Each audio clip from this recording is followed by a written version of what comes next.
جمالیہ تجوید القرآن میں خوش آمدید۔ سبق نمبر 4، حروف نطعیہ تا، دال، طا۔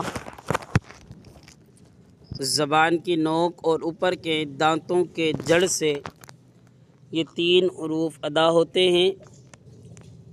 تا، دال، طا۔ تا، دال یہ دونوں باریک ہیں اور طا حروف مستعلیہ میں سے بھی ہے، اس وجہ سے اس کو پر پڑھتے ہیں۔ تا اور طا میں فرق ہے، تا باریک ہے، طا پر ہے۔ حروف شجریہ زبان کے درمیان اور تالو کے درمیان سے ادا ہونے والے حروف جیم، شین، یا۔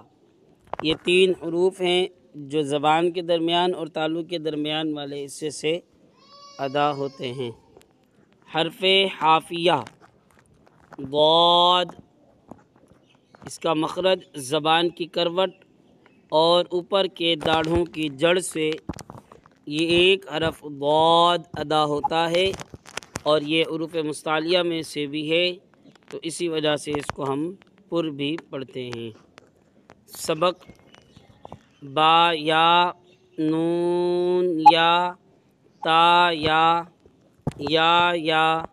حمزہ واو، حمزہ یا، با تا، نون تا، تا، یا تا، عین طا، فا ظا، با لام با ہا میم،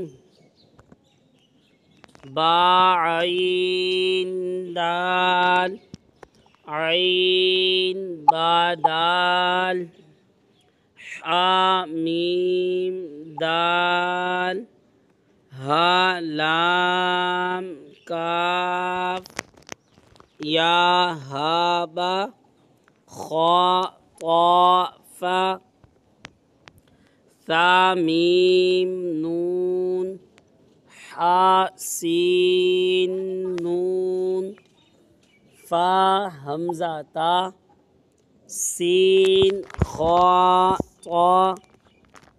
یہ تھا آج کا ہمارا سبق، جس میں ہم نے حرف حافیہ، حروف شجریہ اور ان کے مخارج، حروف نطعیہ اس کے مخارج اور ان کی ادائیگی کا طریقہ ہم نے سماعت کیا۔ اللہ تبارک و تعالی سے دعا ہے کہ اللہ تبارک و تعالی ہم سب کو قرآن مجید تجوید کے ساتھ پڑھتے رہنے والا بنائے اور ہماری اس عبادت کو اللہ تبارک و تعالی اپنی بارگاہ میں قبول فرمائے، آمین بجاہ النبی الامین صلی اللہ تعالی علیہ وسلم۔ جو حضرات سبق سنانے کے خواہش مند ہیں وہ رات 8 بجے سے 9 بجے کے درمیان اپنا سبق سنا سکتے ہیں، اور اس کے علاوہ اگر کسی شخص نے نماز کا سبق سنانا ہو تو وہ بھی اپنی نماز کی ادائیگی، نماز کے اذکار اور اس کی ادائیگی جو ہے کہ اچھی طرح صحیح طرح ادا کرنے کے لیے نماز کے اذکار اگر سنانا چاہیں تو وہ بھی سنا سکتے ہیں۔